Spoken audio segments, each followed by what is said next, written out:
Hermanos, como leíamos hace un momento, el Salmo 16 es citado en 2 oportunidades en el libro de los Hechos. ¿Qué quiere decir eso? Que el Salmo 16, aunque fue escrito por David, el rey David, en realidad lo que nos dice el libro de los Hechos por medio del apóstol Pedro y el apóstol Pablo es que este Salmo tiene su cumplimiento en Cristo. Fue anunciado.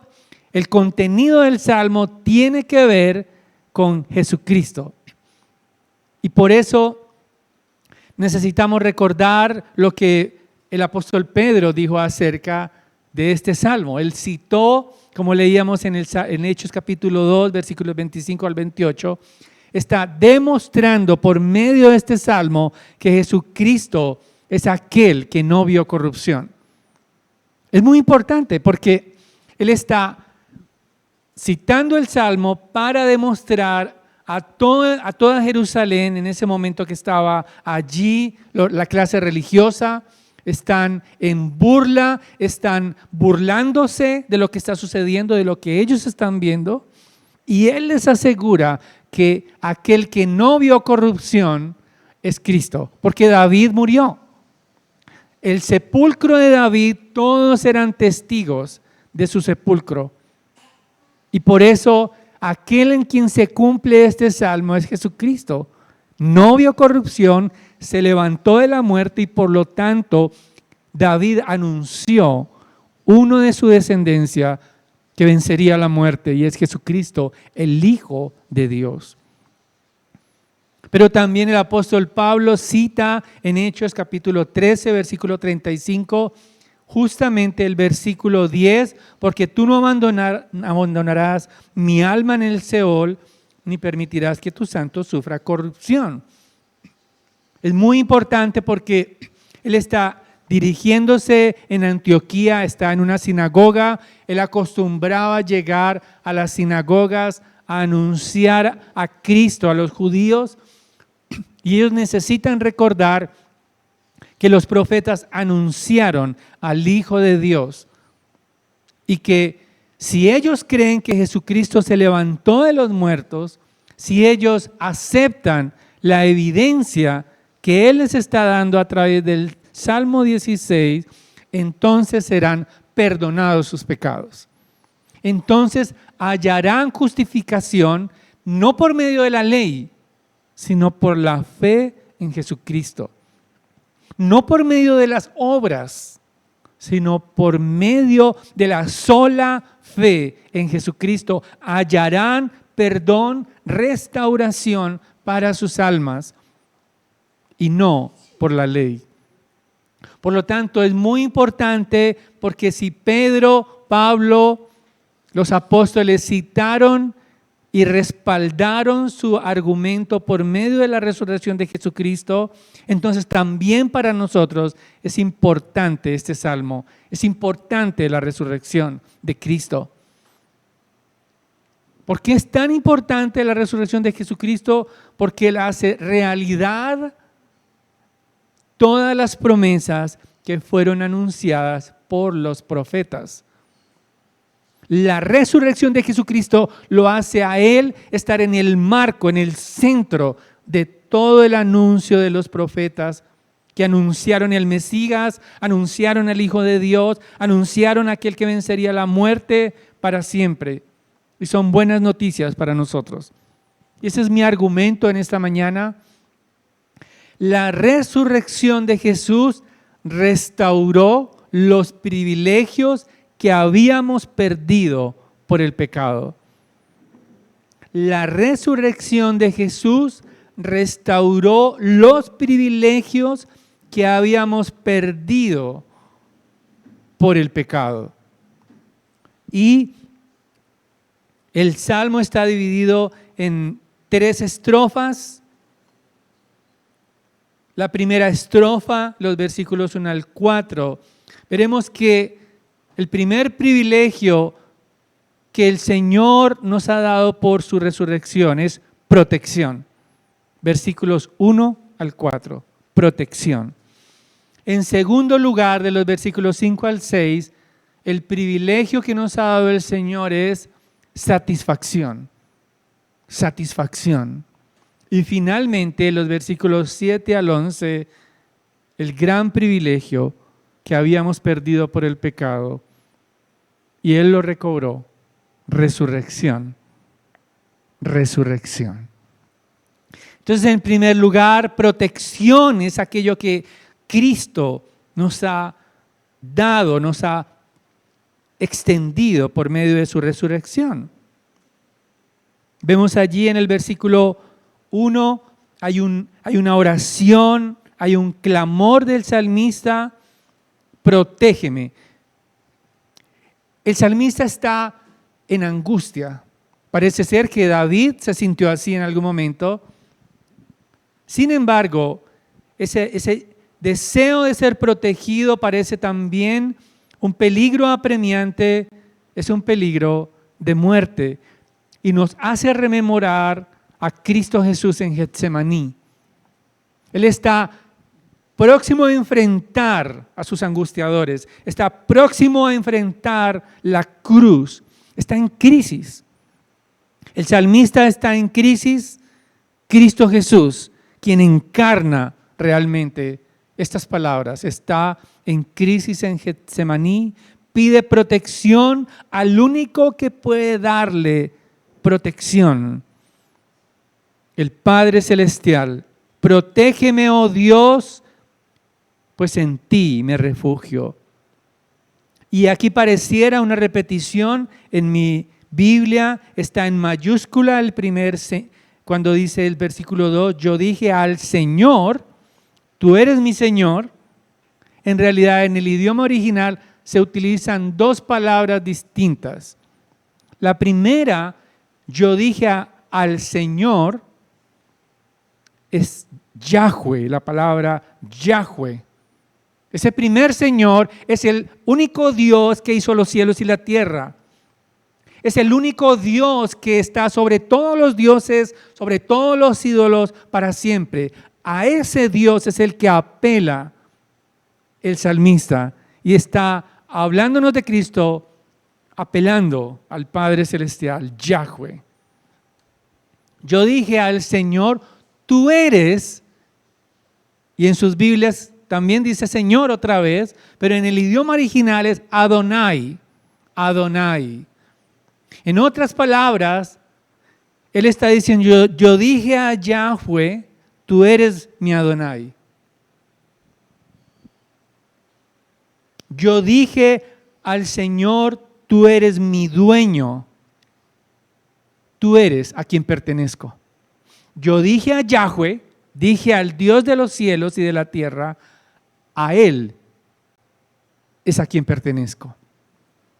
Y por eso nuestro Señor Jesucristo todo el tiempo estaba agradando al Padre. Él estaba totalmente enfocado en glorificar al Padre. El Padre Celestial es la única fuente de bienestar, no solo para Él, sino también para nosotros. Es por eso que el Señor Jesús en algún momento todos los discípulos estaban hambrientos, trataron de traerle comida y Él dijo, mi comida es hacer la voluntad del Padre. Mi comida es glorificar al Padre, exaltar al Padre, y solo en Él encuentra, dice la parte segunda del versículo 2, ningún bien tengo fuera de ti. En otras palabras, solo Dios es la fuente de felicidad, de bienestar. Solo Dios para el salmista, pero también para nuestro Señor Jesucristo, en quien se cumple. Él entendía que solamente el refugio de su alma está en Cristo. Solamente el único refugio de Cristo está en el Padre Celestial. La única fuente de contentamiento estaba en el Padre Celestial. No había otro lugar, no había otra relación que pudiera darle protección a Él. Sin embargo, esta satisfacción en el versículo 3 vemos cómo incluye también al pueblo de Dios. En cuanto a los santos que están en la tierra, dice el versículo 3, ellos son los nobles en quien está toda mi delicia. La palabra santos tiene que ver con el pueblo escogido de Dios. Hablábamos un poco de eso en la escuela dominical. Cómo es que el pueblo de Dios ha sido apartado para Él. Cómo es que el pueblo de Dios en otro tiempo no era pueblo, pero ahora somos pueblo. Es un pueblo que Dios compró y que Dios adquirió para Él. Y hay palabras aquí que a veces pensamos que no las merecemos. Él dice en el versículo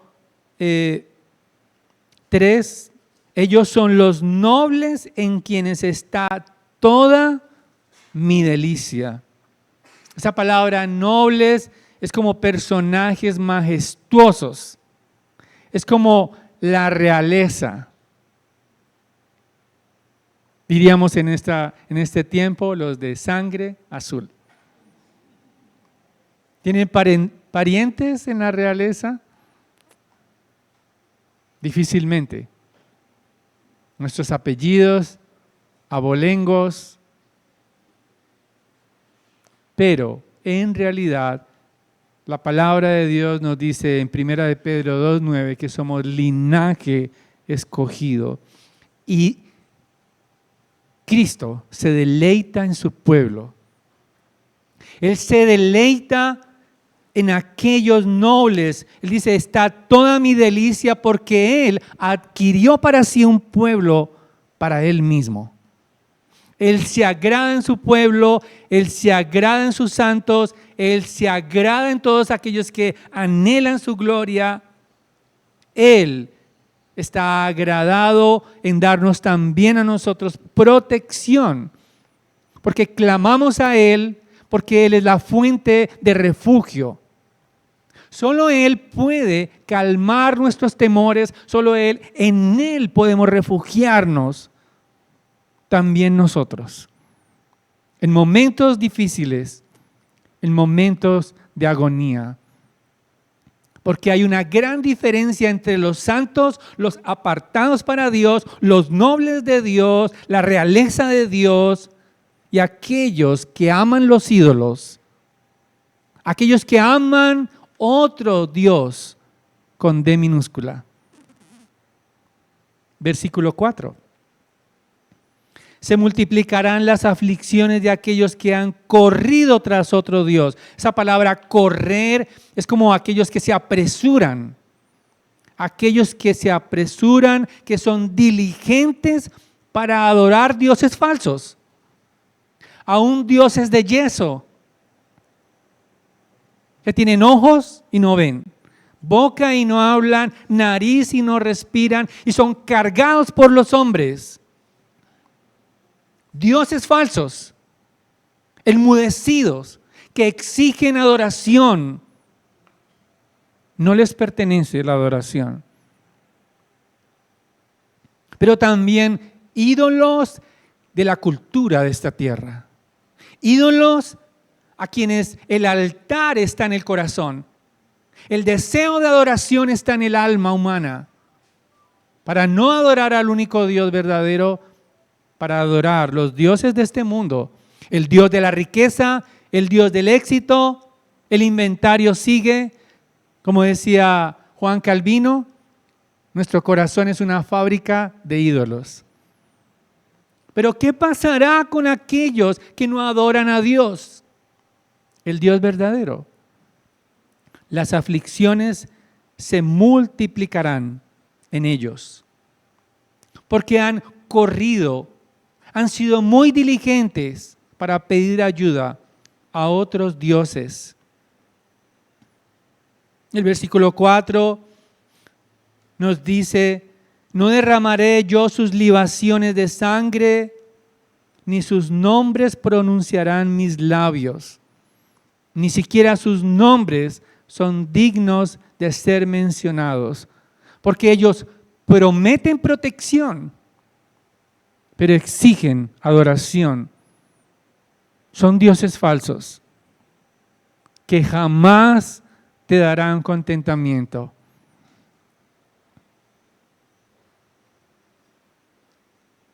Hermanos y amigos, el pecado nos separaba de Dios. El pecado hizo que nosotros estuviéramos expuestos a las consecuencias del pecado. Estábamos expuestos a las consecuencias del pecado, pero Cristo Jesús nos ofrece protección. Él momentáneamente tomó nuestro lugar y fue separado momentáneamente de la gloria del Padre en la cruz, cuando dijo: Dios mío, ¿por qué me has abandonado? Él fue entregado a los angustiadores de Él, fue entregado a los gentiles, fue quitado de Él por un momento la protección, y ellos hicieron lo que quisieron con Él. Lo flagelaron, se burlaron de Él, lo escupieron.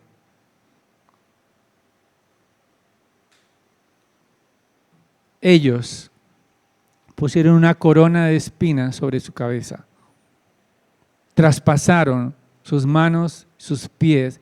Fue exhibido públicamente como la burla en su momento. Todos pasaban, meneaban la cabeza y se escarnecían, gritándole: ¿no dijiste que ibas a restaurar el templo? Baja de esa cruz si eres el Hijo de Dios. Pero Él soportó la aflicción, fue separado para que nosotros fuéramos protegidos, para que nosotros pudiéramos recibir el gozo de su gracia. Estábamos expuestos a las aflicciones por adorar dioses falsos.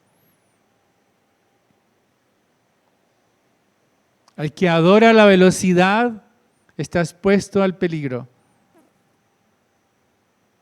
Ya después de 200 por hora, el cinturón no hace nada, porque las llantas están casi volando.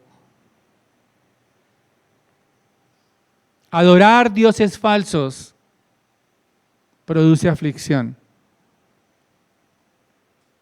pero fuimos añadidos al pueblo de Dios, a los santos que reciben la protección del Rey. La oración del salmista tiene su eco en Getsemaní. El clamor de nuestro Señor Jesucristo por nosotros fue escuchado. Y ahora podemos disfrutar de su protección. Él es el refugio del cansado. Él es el refugio del solitario.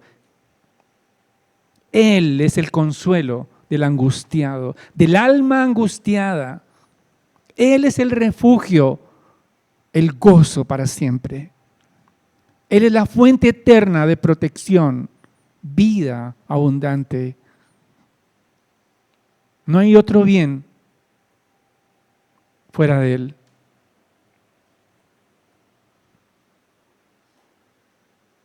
Pero no solamente el Señor Jesucristo con su victoria sobre la muerte restauró para siempre el privilegio de la protección, sino también en segundo lugar, segunda estrofa, Él restauró nuestra satisfacción.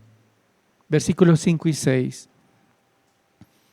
David usa metáforas, comparaciones, símbolos poéticos para mostrar cómo su vida se deleita en Dios. Él tiene todo su contentamiento y satisfacción únicamente en Dios. El Señor, Yahweh, es la porción de mi herencia, de mi copa. tú sustentas mi suerte. Son maneras de expresar la herencia, es la porción que le corresponde a los hijos. La copa, y cuando se brinda, ¿no? En ese momento, poéticamente, brindar con la copa era desear éxito, ¿no? Éxito en la batalla, brindemos, celebremos. Pero también la suerte, tú sustentas mi suerte, tiene que ver con el destino. Tiene que ver con todo lo que vendrá a futuro. Y por eso el salmista dice, Dios es todo eso. Dios es mi herencia. Dios es lo mejor que puedo disfrutar de mi copa. Dios le he entregado mi destino porque el destino con Él siempre será satisfactorio. La vida, en otras palabras, está diciendo el salmista, la vida que me ha correspondido vivir es agradable, placentera y perfecta y gozosa, llena de contentamiento, porque tú eres la fuente de todo eso, mi Dios.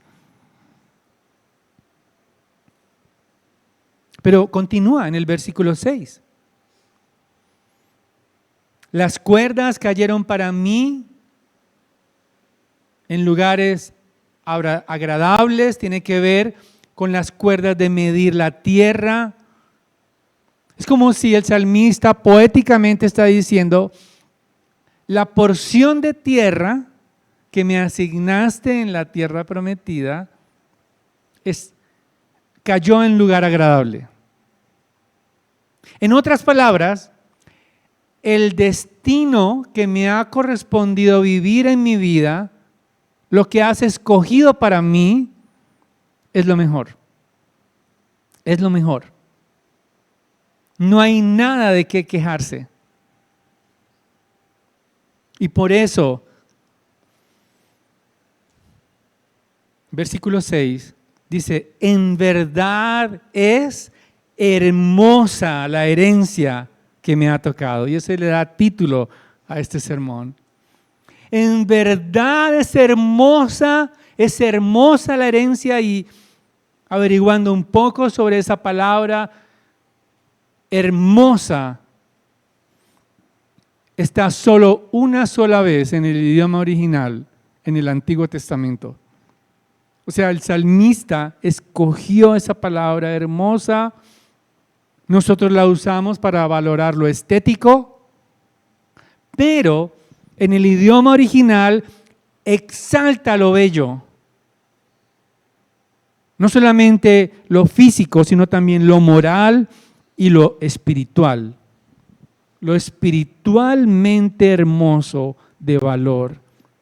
Hermosa es la herencia que me ha tocado. Es gloriosa el destino que me ha tocado, dice el salmista. Y nuestro Señor Jesucristo se sentía saciado, gozosamente fue a la cruz, porque su esperanza era la resurrección. El Padre no lo abandonaría en una tumba fría, porque si no sería un desperdicio su vida.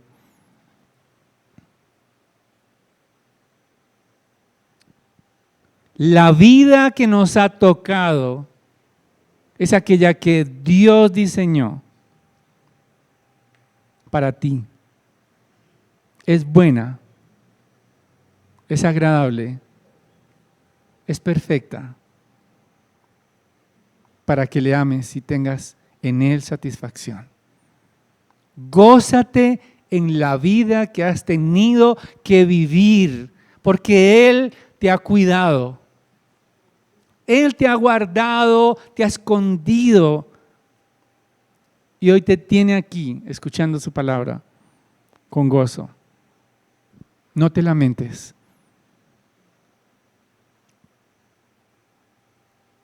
Gózate en Él. Porque Jesucristo rescató lo que el pecado nos había robado. Pero finalmente, no solamente la resurrección nos trajo protección, satisfacción, sino también, versículos 7 al 11, resurrección. Resurrección. Y este es el pasaje, esta última parte es la que cita el apóstol Pedro. Todo el Salmo tiene que ver con nuestro Señor Jesucristo. Y esta parte final, esta última estrofa, tiene que ver cómo David, en este caso, es profeta, anunciando la victoria de Cristo sobre la muerte. Él dice: bendeciré al Señor que me aconseja en verdad en las noches. Mi corazón me instruye, tiene que ver con la palabra de Dios que amonesta el corazón del salmista, pero especialmente nuestro Señor Jesucristo en Getsemaní. Él confía en la palabra de Dios. Él cita la palabra de Dios al enfrentar al enemigo. La palabra de Dios es su consuelo, su esperanza. Todas las promesas que Dios había establecido, Salmo 2, Él destruirá a sus enemigos como vasijas de barro de alfarero. A Él les hará dada la gloria para siempre. Salmo 2. Él es el Hijo del Hombre a quien fue dado el dominio, la potestad para siempre. El Señor Jesucristo recordaba al enfrentar la muerte todas las promesas que serían realidad en Él, porque Él es el Hijo del Hombre. Daniel 7. Él es la resurrección y la vida.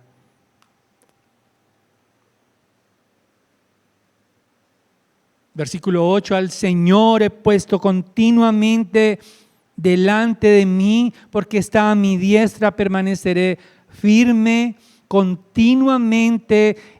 La diestra es como en este contexto, es una posición de protección.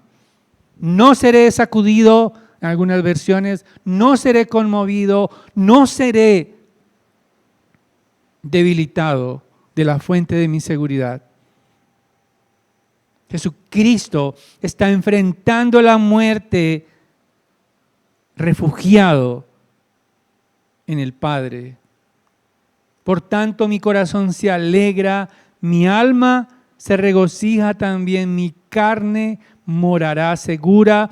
Y esto tiene que ver en el idioma semítico. Todos los elementos del ser: alma, corazón, carne. Porque toda su vida estaba segura en Dios. Versículo 10.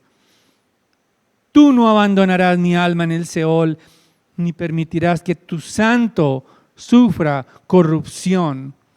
En otras palabras, el Señor Jesucristo, al enfrentar la cruz y la muerte, Él era conscientemente de que su costado sería traspasado, saldría agua y sangre, su cuerpo molido en la cruz, traspasado, flagelado hasta la muerte,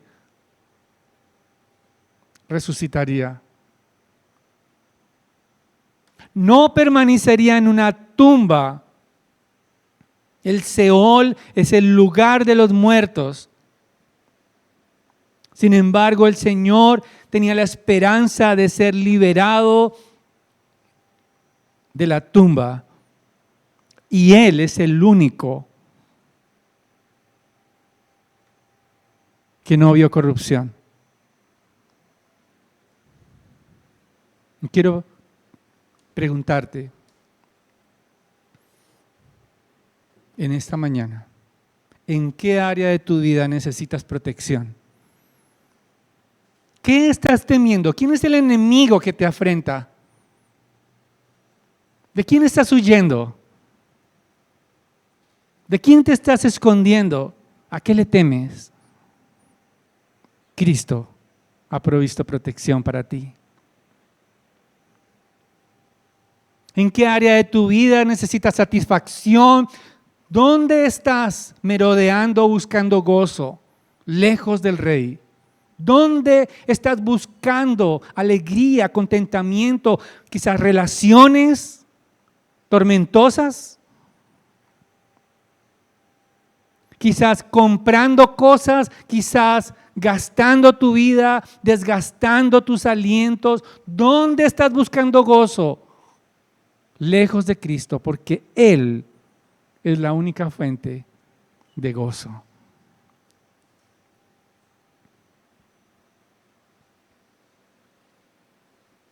¿Estás viviendo realmente como si la muerte no fuera el final? ¿Estás haciendo tesoros en los cielos realmente? ¿Estás viviendo vidas proyectadas a estar para siempre con Cristo? ¿Tu estilo de vida es una preparación para el encuentro con Jesucristo o tu estilo de vida es para recibir promesas terrenales? ¿Tu patrimonio tiene que ver con la gloria de Dios? ¿Tu tiempo? ¿Tus recursos? ¿Tus talentos? ¿Tus aspiraciones? ¿Tus dones? ¿Son para Cristo?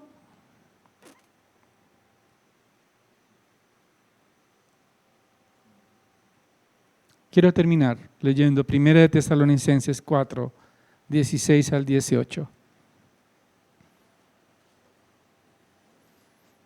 Pues el Señor mismo, 1 Tesalonicenses 4, 16 al 18.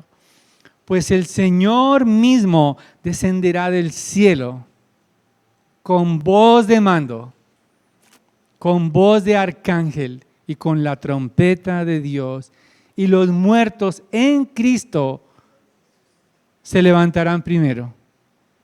Entonces nosotros, los que estemos vivos y que permanezcamos, seremos arrebatados juntamente con ellos en las nubes al encuentro del Señor en el aire. Y así estaremos con Él, con el Señor, siempre. Por tanto, confortaos unos a otros con estas palabras.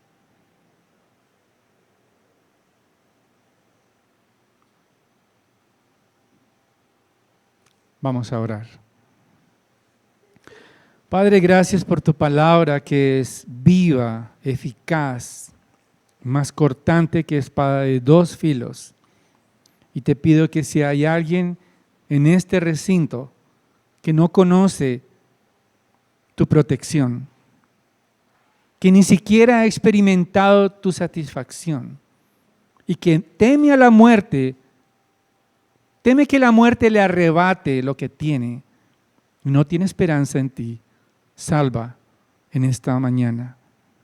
Extiende con el poder de tu Santo Espíritu, irrumpe en las profundidades de su alma para despertarlo al arrepentimiento y la fe, para que pueda deleitarse en la nueva vida que tú has ofrecido a nosotros, tu iglesia. Oh Padre, trae salvación, que tu palabra sea el aliciente y la esperanza de los corazones, también de tu iglesia, Señor. Ayúdanos a mirar al cielo con el anhelo de verte. Ayúdanos a enfrentar el dolor, las circunstancias difíciles con gozo, porque son temporales. Y porque tú nos darás nuevos cuerpos para deleitarnos para siempre contigo. Te amamos, Señor. Digno eres de nuestra alabanza y adoración. Como iglesia nos presentamos ante ti. Ayuda a mis hermanos en la fe, al tu pueblo, a recordar tu palabra, a recordar tus promesas, a recordar tu amor, para que el gozo, el contentamiento y la vitalidad de Cristo inunde sus vidas por el poder de tu Espíritu. Te lo pido en el santo nombre de nuestro Redentor y Rey, Cristo Jesús.